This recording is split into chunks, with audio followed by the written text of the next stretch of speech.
ضروری نہیں ہے کہ اگر آپ کی پہنچ میں بہت ساری حلال چیزیں ہیں تو آپ ساری کھاتے ہی جائیں اور صبح و شام آپ کھاتے ہی جائیں. اس سے بھی کئی دفعہ انسان کو بہت نقصان سے گزرنا پڑتا ہے. پھر روزہ ایک اور ہماری تربیت کرتا ہے. جب تک انسان بھوکا رہتا نہیں نا، اسے بھوکوں کا احساس نہیں ہوتا، غریب پروری نصیب نہیں ہوتی. محبت کو سمجھنا ہے تو نہ سے خود محبت کر. کنارے سے کبھی اندازہ طوفان نہیں ہوتا، بھوکا رہنے سے پتہ چلتا ہے کہ بھوک کی شدت کیا ہوتی ہے. بہت زیادہ کھانے رکھنے والے، بہت زیادہ مال رکھنے والے، بہت زیادہ وسعت رکھنے والے اندازہ کریں کہ ان کو پتہ ہے کہ ابھی افطار ہو جائے گا، تو پھر بھی کچھ نہ کچھ اپنی خواہشات کے خلاف انہیں مشقت کرنا پڑتی ہے. تو اس شخص کے دکھ کا بھی تو اندازہ کریں جس کے پاس کھانا موجود ہی نہیں ہے، اسے بھوک ہی بھوک کاٹنی. تو یہ روزہ ہماری تربیت کرتا ہے. اور پھر جس طرح روزے میں ہم نے کھانے پینے سے رکنا ہے نا، اسی طرح گناہوں سے بھی رکنا ہے.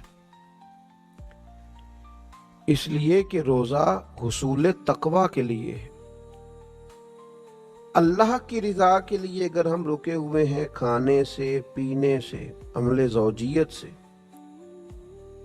تو اسی طریقے سے اللہ کی رضا کے لیے رکنا ہے حرام سے، جھوٹ سے، غیبت سے، بدی سے. نبی پاک صلی اللہ تعالی علیہ وسلم نے فرمایا جس آدمی نے جھوٹ بولنا اور جھوٹ پر عمل کرنا نہ چھوڑا تو اللہ تعالیٰ کو اس کے کھانے پینے چھوڑنے کی کوئی حاجت ہی نہیں ہے. تو عملی تربیت رمضان المبارک ہماری کر رہا ہے کہ جس طرح ہم پرہیز کر رہے ہیں. میں نے خود دیکھا بعض لوگوں کو جن کی طبیعت بڑی تیز ہے، بڑی جلدی جھگڑا کرتے ہیں، لیکن رمضان المبارک میں اگر کسی نے سخت بات بھی کر دی تو اس نے کہا جا یار میں نے روزہ رکھا ہوا ہے. تو آپ اس بات کو سمجھیں کہ جس رب کی رضا کے لیے آپ نے روزہ رکھا ہوا ہے نا، اسی مالک کی رضا کے لیے آپ جھگڑا چھوڑ بھی دیں، آپ درگزر کا مزاج بھی پیدا کریں. یہ والا روزہ بھی تو کبھی رکھے نا. اور پھر روزہ ہمارا قرآن مجید سے رشتہ بڑا مضبوط کرتا ہے. آپ دیکھیے جتنا موسم بہار رمضان میں ہوتا ہے نا، تلاوت قرآن مجید کا مشق ہو رہی ہے، قرآن مجید یاد کیا جا رہا ہے، سنایا جا رہا ہے. مسلمانوں کی بڑی تعداد، بہت بڑی تعداد ذوق شوق سے تراویح میں کھڑی ہے، قرآن مجید سن رہی ہے، گھروں میں تلاوت قرآن مجید ہو رہی ہے.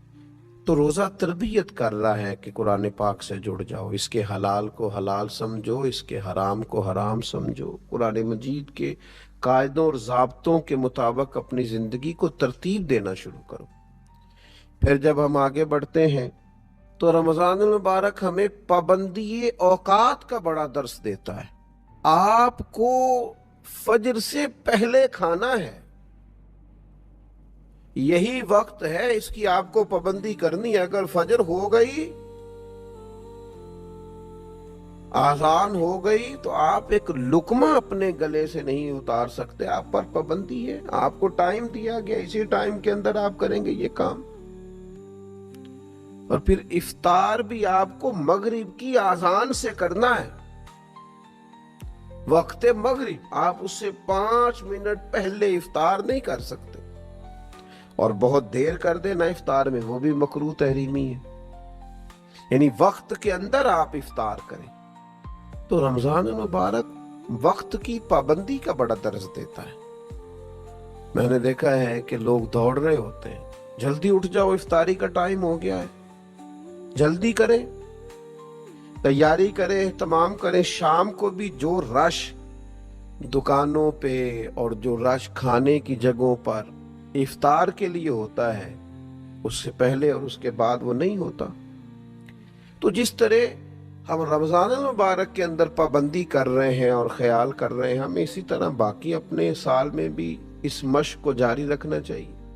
وقت پر نماز پڑھیں، اٹھ کر وقت پر اپنے سارے کام سر انجام دیں. دینی اجتماعات ہوں یا کوئی دیگر تقریبات ہوں، وقت پر شروع کریں، وقت پر اس کو ختم کریں.